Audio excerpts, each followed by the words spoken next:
You know that sound? They say Carlos Santana's notes never die.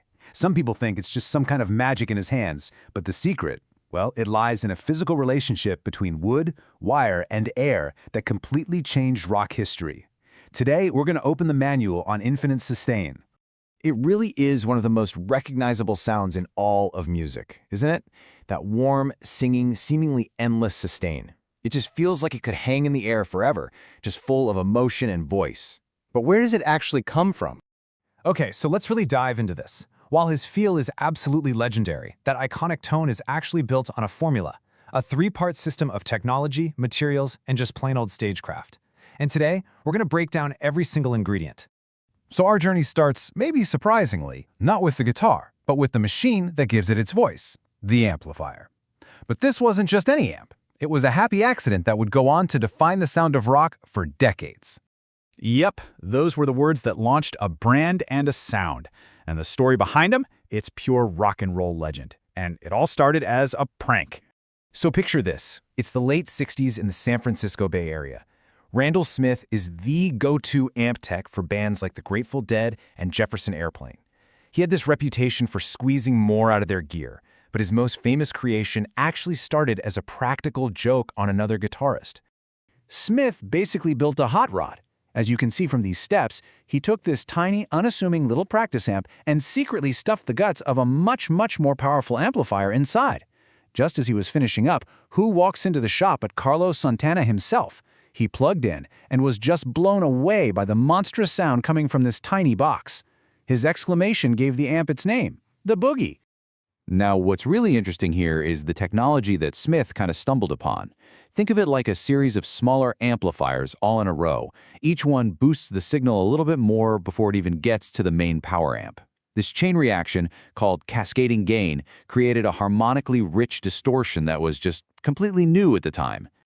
And this was the real game changer. Before the Boogie, distortion was completely tied to volume. You had to crank a Fender or a Marshall to its absolute limit to get any kind of overdrive.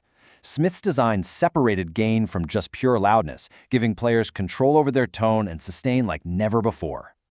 But of course, a powerful engine needs a solid chassis. The next piece of the puzzle isn't electronic at all. It's all about the physical instrument itself. Let's move over to the guitar and see how this all builds up. Look, when you're playing with that much gain, the absolute last thing you want is for the guitar's body to start vibrating uncontrollably with the sound from the amp. A hollow body guitar basically acts like a microphone, creating this screeching, noisy feedback loop. A solid body guitar, on the other hand, is dense and stable. It resists those unwanted vibrations and lets only the strings sing. So, the crucial point here is mass. Santana's famous Paul Reed Smith guitars are typically built with heavy, dense woods like mahogany.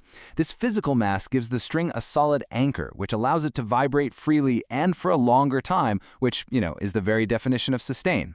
It's a platform that's built to resonate, but only where you want it to. Now, the final part of the guitar's contribution is the pickups.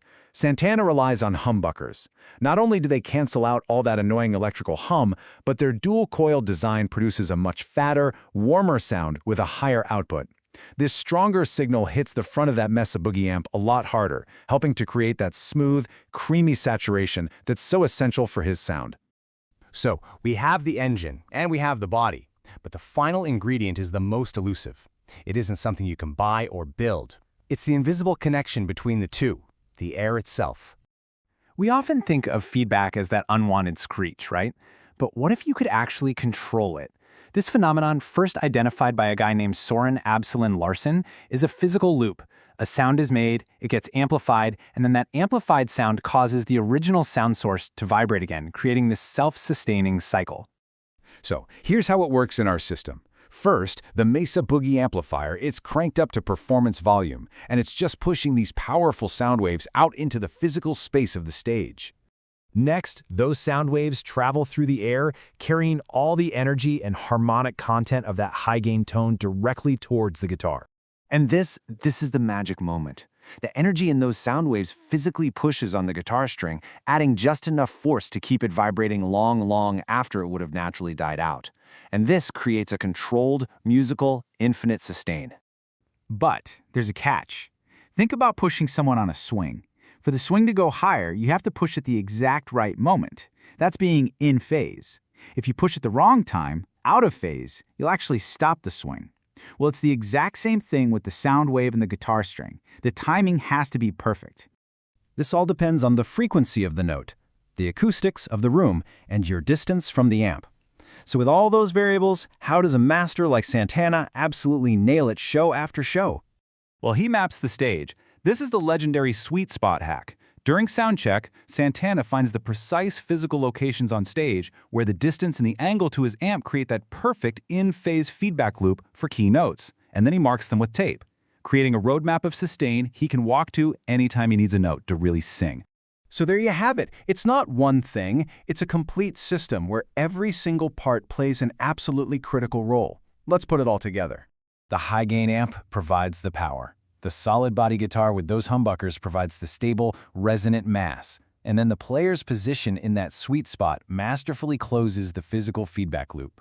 You see, each component is totally essential to the final sound. So, the really crucial point is this. Santana's legendary tone isn't just about turning everything up to 10. It's a deep, practical understanding of physics.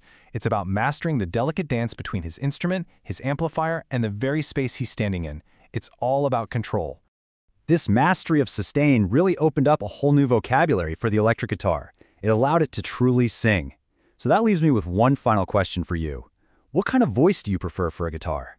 Let's talk about it in the comments.